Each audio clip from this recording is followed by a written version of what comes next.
Para a maioria das pessoas, e não importa quanto que você está acertando, a área mais difícil de conseguir uma evolução real é ciência da natureza. Mas a questão é que durante o meu período de vestibulando, enquanto eu prestava de verdade o Enem, eu desenvolvi alguns hábitos que foram bem importantes para que eu conseguisse me tornar um especialista na prova de ciência da natureza.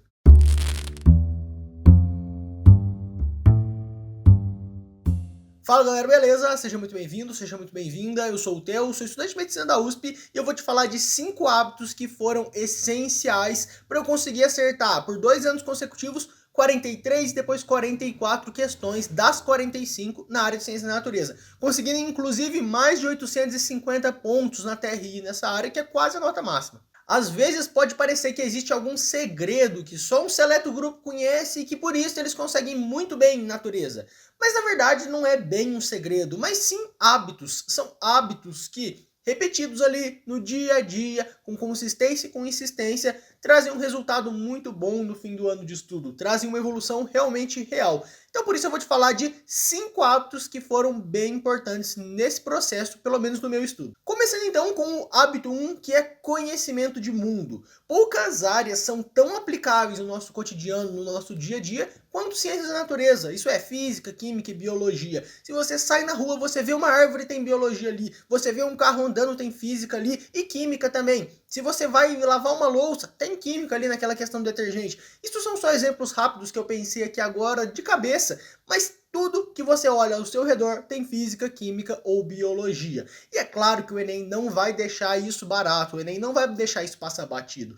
Então, quem tem um hábito crítico de se perguntar ali sobre como funcionam as coisas no seu dia a dia, como realmente ali aqueles fenômenos acontecem, sobre um viés físico, químico ou biológico, está anos-luz à frente de quem só aceita isso passivamente. Então, esse conhecimento de mundo não necessariamente é você saber como funciona, mas você ter aquele olhar curioso de se questionar, vai te dar uma grande diferença, vai te dar uma grande vantagem na hora de fazer essa prova. Começando então agora com os hábitos mais práticos no seu dia a dia de estudo.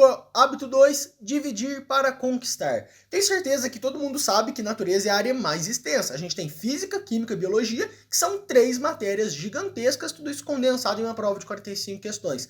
Conclusão, tem muito conteúdo, muita coisa para aprender. Só que aqui que está a questão de dividir. Quando você sabe dividir esses conteúdos em tópicos menores, digamos ali tópico referente ao conteúdo de uma aula, e você consegue estudar fragmentadamente cada um desses tópicos, você consegue ter uma evolução muito boa. Então, o hábito 2, que é bem importante, é você dividir esses tópicos e você vai fazer um estudo aprofundado, com uma lista de exercícios direcionada dentro de cada tópico isolado individualmente. E depois disso, vai tudo sendo construído no seu conhecimento para formar o todo, para formar o conhecimento total que você vai levar para a prova. Continuando mais ou menos nessa linha do hábito 2, a gente tem o hábito 3, que é graduação do conhecimento. Já que o conhecimento é tão extenso assim, tem tantos tópicos que precisam ser estudados, e você estudar isso de maneira isolada não é tão interessante, porque as coisas ficam menos claras, ficam menos fáceis, parece mais conteúdo do que realmente é, e já é muita coisa.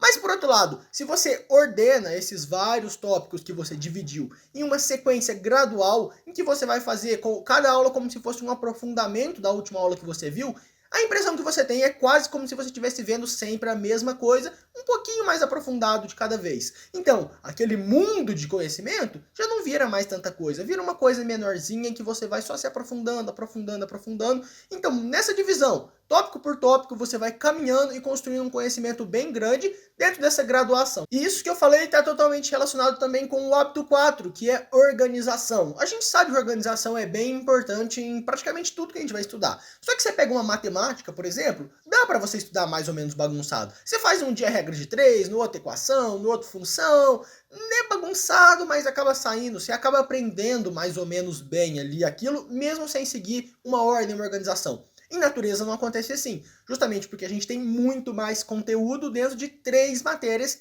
cada uma isoladamente já é grande, ainda são 3. Então você precisa se organizar para ter certeza que você vai estudar essas coisas em uma sequência favorável, de acordo com o hábito 3, que você vai conseguir dividir bem de acordo com o hábito 2, e que principalmente você vai terminar o ano vendo tudo que você se propôs. Então sem essa organização, você vai estudar 10% do conteúdo e olhe lá, e vai ficar perdido nos outros 90%. E agora, para fechar então, o hábito 5 é bom senso. É isso mesmo, bom senso. Você vai pegar ali uma questão de física, de química, de biologia, enfim, você vai pegar uma questão da prova de ciência da natureza, às vezes vai ter uma alternativa falando que o indivíduo está caminhando a 50 km por hora. Isso é nitidamente absurdo, ninguém consegue caminhar a 50 km por hora. Então é uma opção que não pode nem passar pela sua cabeça. De cara, você tem que olhar e falar, ó, isso aqui tá absurdo, eu não vou marcar isso aqui. Eu dei um exemplo, esse é mais visível do caminhar a 50 por hora, mas você vê que toda questão de natureza tem pelo menos uma, às vezes duas alternativas extremamente absurdas. Se você elimina, pronto, você já fica agora entre 3 e não mais entre 5. Esses hábitos foram extremamente importantes no meu estudo a cada dia para que eu conseguisse realmente construir um conhecimento bem sólido nessa área que eu sei que é difícil,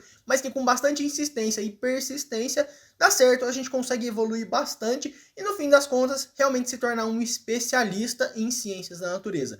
Me fala aí nos comentários qual foi o hábito dentro desses 5 que você mais gostou e qual você acha que vai te ajudar mais. E se você gostou de algum deles, já se inscreve no canal se você não é inscrito. E se você já é inscrito, ativa o sininho de notificação para não ficar de fora de nenhum vídeo novo. Segue a gente também no Instagram, o Lastro Oficial, para ter um contato mais direto comigo.